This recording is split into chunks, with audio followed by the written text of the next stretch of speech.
ध्रुव भाग 2 कक्षा 7 पाठ संख्या 7 पुस्तकें जो अमर हैं। तो इस वीडियो में इस पाठ का हम प्रश्न अभ्यास करेंगे। इस पाठ की व्याख्या इससे पहले वीडियो में मैं कर चुकी हूँ। तो आइए शुरू करते हैं। पहला प्रश्न है हमारा पाठ से संबंधित प्रश्न का क भाग। सी हयांगती के समय पुस्तकें कैसे बनाई जाती थी? इस प्रश्न का उत्तर, उसके समय में पुस्तकें लकड़ी के टुकड़ों को काटकर उन पर अक्षरों की खुदाई करके बनाई जाती थी। उस समय की पुस्तकें आज की पुस्तकों जैसी नहीं होती थी। ख भाग है, पाठ के आधार पर बताओ कि राजा को पुस्तकों से क्या खतरा था। इस प्रश्न का उत्तर, राजा को पुस्तकों से यह खतरा था कि कहीं कुछ लेखक पुस्तकों में उसकी या उसके पूर्वजों की बुराई न कर दें, आलोचना न कर दें, जिससे प्रजा उसकी विरोधी हो जाए। क्योंकि यदि बुराई होगी पुस्तकों में तो प्रजा जो है उनका विरोध करने लगेगी। तो राजा को इस बात का खतरा था। प्रश्न संख्या ग, पुराने समय से ही अनेक व्यक्तियों ने पुस्तकों को नष्ट करने का प्रयास किया। पाठ में से कोई 3 उदाहरण आपको ढूंढकर लिखने हैं। तो इस प्रश्न के उत्तर में सबसे प्रथम आपने देखा कि सी हयांगत्यांग के समय में पुस्तकें उसने नष्ट करवा दी, और दूसरा आक्रमणकारियों ने नालंदा विश्वविद्यालय की पुस्तकों को जला दिया, और तीसरा प्राचीन नगर सिकंदरा का पुस्तकालय भी जला दिया गया। तो ये 3 उदाहरण आपको बता दिए गए हैं। अब प्रश्न घ है, बार बार नष्ट करने के बाद भी किताबें समाप्त नहीं हुई, क्यों?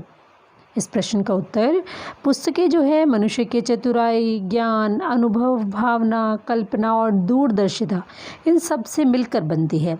पुस्तकें नष्ट कर देने से मनुष्य के गुण नष्ट नहीं होते, इसलिए अनेक कोशिशों के बावजूद भी किताबें समाप्त नहीं हो पाई। प्रश्न 2 है, तुम्हारी बात। इसका क भाग, किताबों को सुरक्षित रखने के लिए तुम क्या करते? इस प्रश्न का उत्तर, किताबों को सुरक्षित रखने के लिए हम उस पर कवर चढ़ाते हैं, और सीलन से बचाने के लिए हम इन्हें धूप में भी रख देते हैं।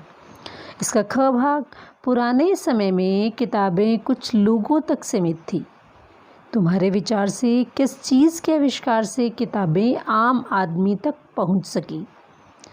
हाँ, यह सत्य है कि पुराने समय में किताबें कुछ लोगों तक सीमित थी। तब छापाखाने नहीं होते थे।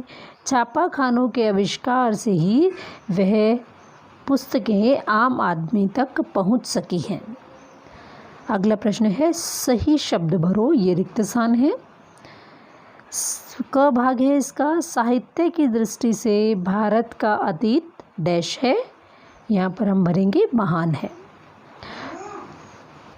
पुस्तकालय के 3 विभागों को जलाकर डैश कर दिया गया, राख कर दिया गया। ग भाग, उसे किताबों सहित डैश में दफना दिया गया, ज़मीन में दफना दिया गया। घ भाग, कागज़ ही जलता है, शब्द तो उड़ जाते हैं। अगला प्रश्न है, पढ़ो, समझो और करो। इसका एक उदाहरण दे रखा है। इतिहास से इतिहासकार, शिल्प शिल्पकार, गीत गीतकार, संगीत संगीतकार, मूर्ति मूर्तिकार, रचना रचनाकार। तो बच्चों, ये इस पाठ का अभ्यास जो मैंने अभी आपको बता दिया है। इस पाठ की व्याख्या इससे पहले वीडियो में मैं आपको बता चुकी हूँ। तो आशा करती हूँ आपको मेरे ये प्रयास समझ में आ रहे होंगे, आपको ये चैप्टर जो मैं आपको समझा रही हूँ। धन्यवाद, मेरे साथ बने रहें। लाइक, सब्सक्राइब और कमेंट करना ना भूलें। मिलते हैं अगले वीडियो में।